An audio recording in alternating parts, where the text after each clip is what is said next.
So, Joshua, why did you want to do this interview?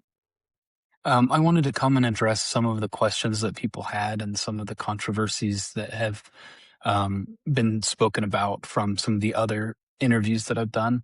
And number one is to bring attention to my daughters and to help find them to get it in, to as many people's attention as possible.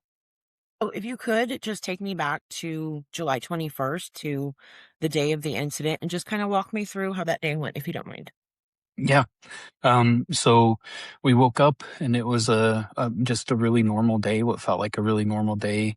My wife and I, Victoria, we stayed in bed for a little longer. We kind of chatted about the day. And then our daughters woke up and they came and laid with us and we talked and laughed. And then we got going for the day. We had some breakfast and then she took them to their gymnastics class. That's just one city away. It's only about a 10 or 15-minute drive. And then that was the last time that I saw or heard from her or them.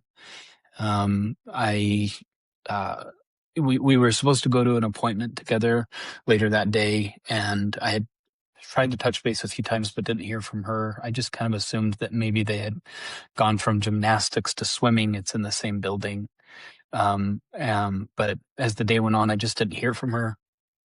And, I got increasingly worried. So I went to the gymnastics center, the recreation center, and um, the car was there. Our car was there. So I went inside. I looked around for him.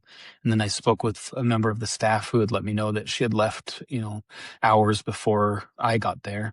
Then I went out to our car, and it's a coded entry. You can just punch in a code. So I did, and the keys were there.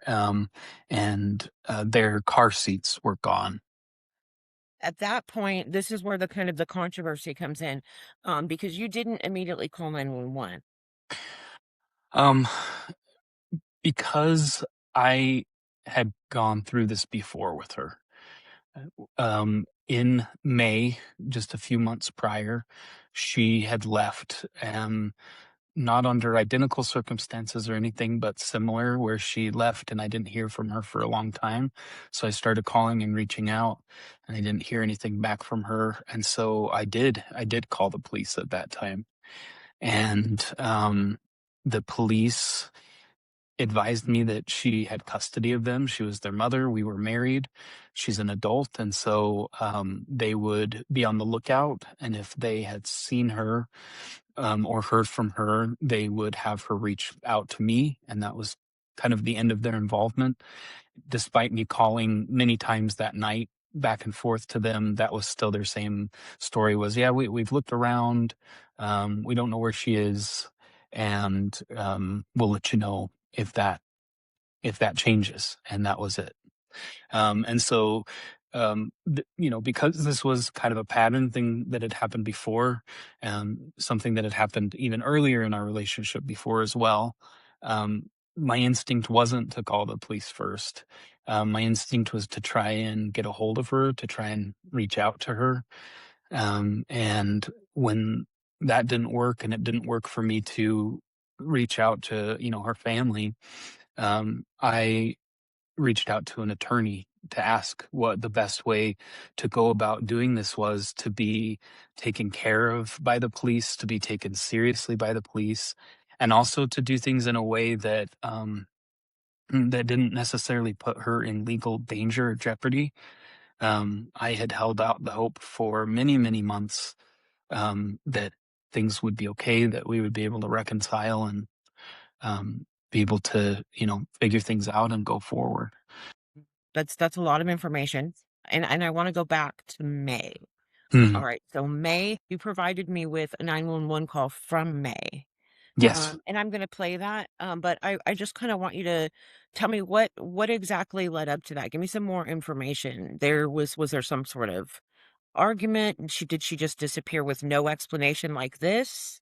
Or how did that happen? Yeah, there were no argument.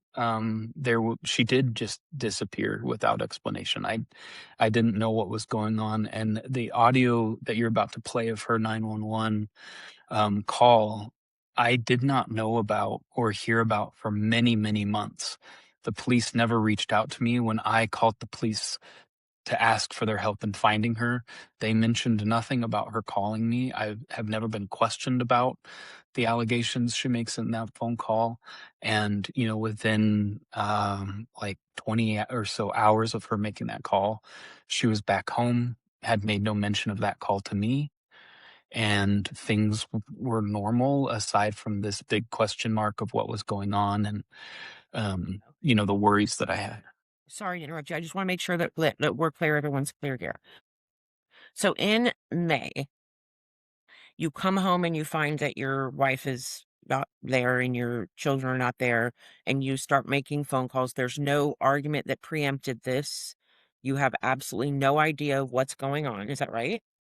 Right. Yeah. I mean, before her disappearance, just a few hours, I guess, before she stopped communication with me, we had talked on the phone. I was out having a walk and she called me, and the phone call just seemed normal. She had mentioned that her sister had come into town and they had lunch together and that she was heading back home. And then that was the last I heard from her that day. And so you call 911 and you say, Mhm. I can't find my wife. And you're saying that they don't really take that very seriously? Yeah, not at all. Um, Okay. Okay, so let's jump into this 911 call. Let's just get this played. We'll react. okay. 911, what's the address of your emergency? Hi, this is the Provo Police Department.